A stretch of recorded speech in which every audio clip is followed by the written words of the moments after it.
Hey guys, Merly here.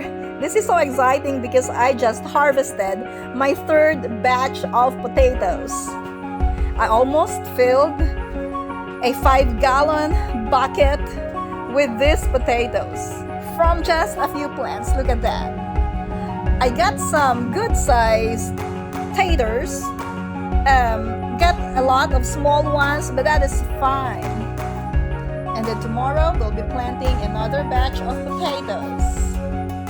It's not too late if you want to plant some potatoes. Go for it.